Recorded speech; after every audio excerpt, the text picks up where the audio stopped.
오늘은 버섯 장조림을 해볼 건데요. 미니 새송이 버섯이라고 마트에 가면 이렇게 한 봉지씩 팔거든요. 근데 이게 굉장히 저렴한 편이에요. 큰 새송이 버섯은 한 봉지에 2,000원 정도 하는데 이거는 두 봉지에 2,400원에 사왔어요. 두 봉지 만들면은 한 이틀 정도는 먹을 수 있는데 이걸로 만들어 놓고 아이들 주면은 굉장히 좋아하거든요. 고기 반찬 같은 맛도 나고 장조림이라서 짭조름하면서 달콤해서 아이들이 굉장히 좋아하는 반찬입니다. 그리고 버섯이라서 영양분도 많기 때문에 집에서 밑반찬으로 해서 먹기에 참 좋습니다. 뜯어서 잘라 놓은 건데요. 한 봉지가 300g이라고 하더라고요. 이 정도 양이 됩니다. 근데 이거를 저는 두 봉지를 같이 조리도록 하겠습니다. 미니 새송이 버섯은 굉장히 깨끗한 편이기 때문에 물에 한번 씻어주고 나서 큰 송이는 이렇게 잘라주면 되거든요. 너무 크면은 칼로 이렇게 잘라주면 됩니다. 대부분 한 이 정도 크기이기 때문에 많이 손질을 할 필요는 없습니다. 그리고 너무 오래 담가 놓게 되면은 버섯 자체에 물이 배기 때문에 빨리 한번 씻어가지고 건져가지고 말려주는 게 좋습니다. 이렇게 큰 건 한 번 정도, 큰 버섯은 이렇게 한 번 정도 잘라주는 게 좋습니다. 먹을 때 이게 더 편하고 아이들과 함께 먹을 거기 때문에 저희 집은 좀 작게 잘라줍니다.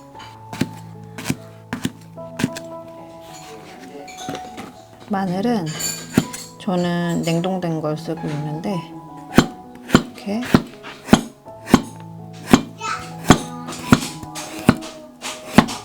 이렇게 넣어서 같이 졸여주면은 전혀 마늘인 거를 아이들이 못 느끼거든요. 그리고 저도 생마늘을 못 먹는 편인데 이렇게 먹으니까 맛있더라고요. 다 먹었어? 잘했어.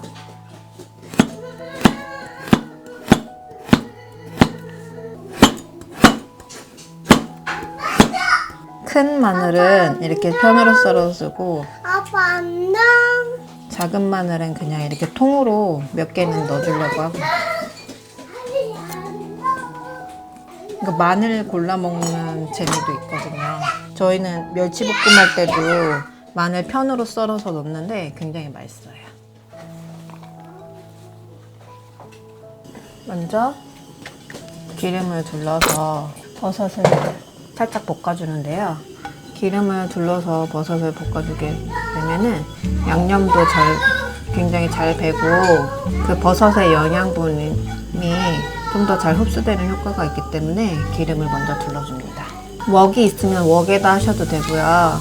웍이 없는데 그냥 후라이팬밖에 없는데 그러면 그냥 후라이팬에 하셔도 됩니다. 근데 조리는 거기 때문에 웬만하면은 조금은 깊은 후라이팬을 쓰시는 게 좋아요.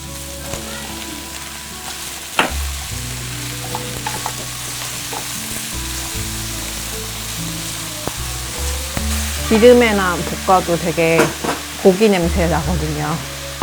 간장에다 졸이면 더 맛있겠죠? 양념은 간장, 설탕, 청주입니다.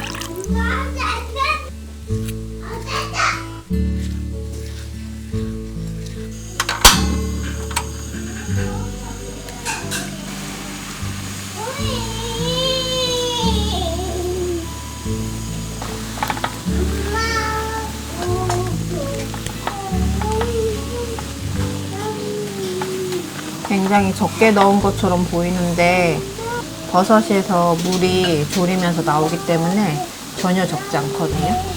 양념을 많이 넣게 되면은 조리는 시간도 더 오래 걸리기 때문에 양념을 적은 것처럼 넣은 다음에 졸여주는 게 좋습니다. 이제 마늘도 같이 넣어주세요.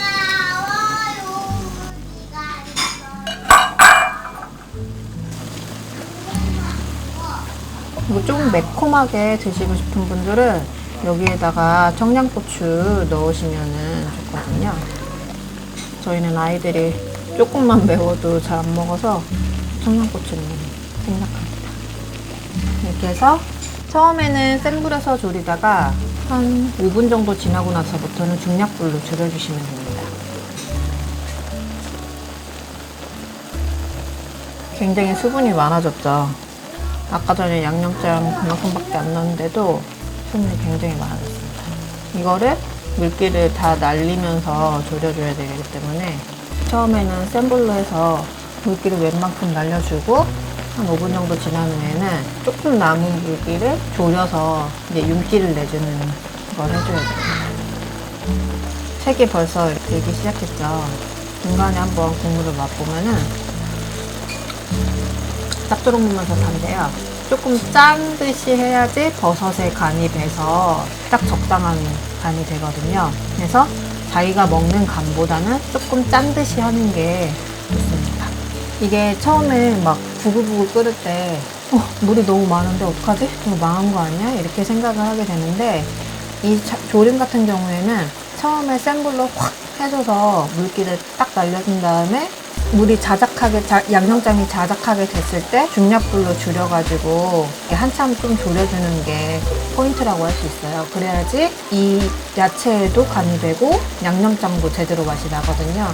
그러니까 처음에 막 물이 많아져가지고 처음부터 망했다 어떡하지? 막 그렇게 걱정할 필요 없이 조림 같은 경우에는 좀 시간을 두고서 요리를 하는 게 하나의 포인트라고 할 수 있습니다.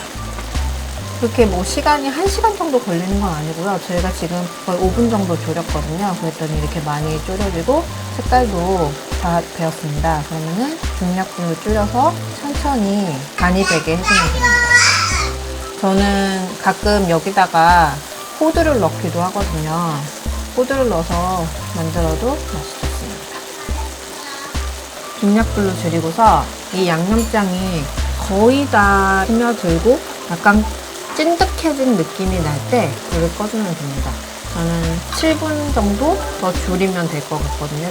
지금 이 상태로 와서는 그 다음에 거의 마지막에 참기름 조금이랑 조청을 조금 뿌려가지고 윤기를 주면은 이제 끝이 납니다.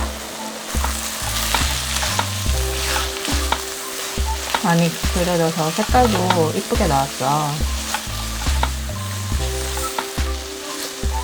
간장만으로도 이런 색깔이 나오는데요. 간혹 막 카라멜 색소를 써야 되는 거 아닌가 그런 분들도 있는데 간장으로도 이런 색상이 나올 수 있습니다. 그리고 이제 마지막으로 조청이랑 참기름을 넣어보도록 하겠습니다. 저희 조청은 할머님이 만들어주신 조청인데요. 조청 레시피는 저희 유튜브 영상에 있으니까 한번 찾아보셔도 될 것 같아요. 저희는 조청으로 요리도 하고 아이들 감기걸렸을 때 무조청을 수시로 먹이고 있거든요. 그러니까 조청 만들어 놓으면 여러 군데 쓸 때가 많아서 참 좋은 것 같아요. 조청을 넣어주고 조금 더 졸여줍니다.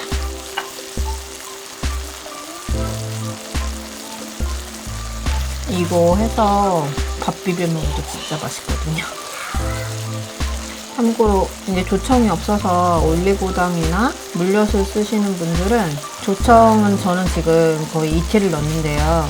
조청은 집에서 만들었기 때문에 단맛이 물엿과 올리고당보다는 덜해요. 그렇기 때문에 물엿을 넣으시거나 올리고당을 넣으실 때는 양을 감해서 넣으셔야 될 것 같아요.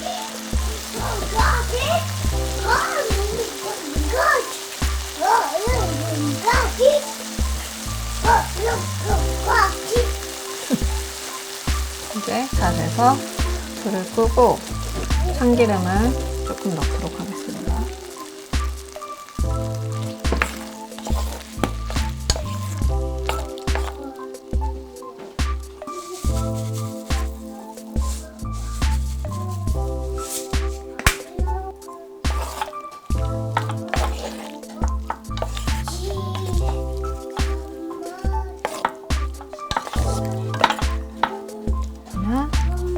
완성이 됐습니다.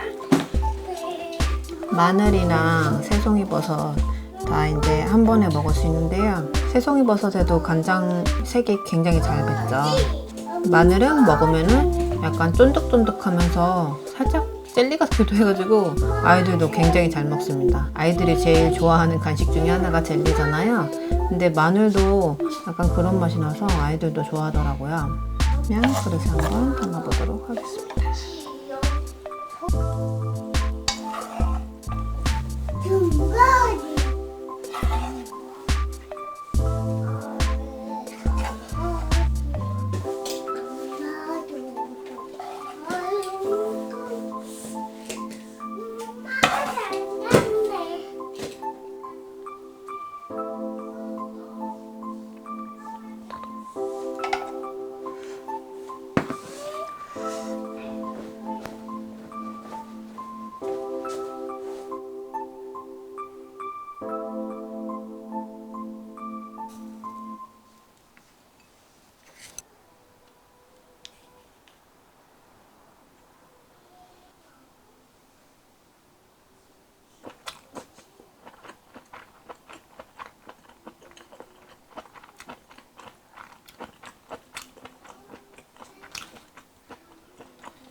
주연이도 줘?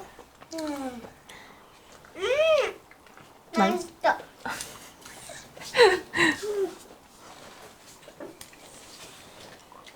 엄청 맛있어.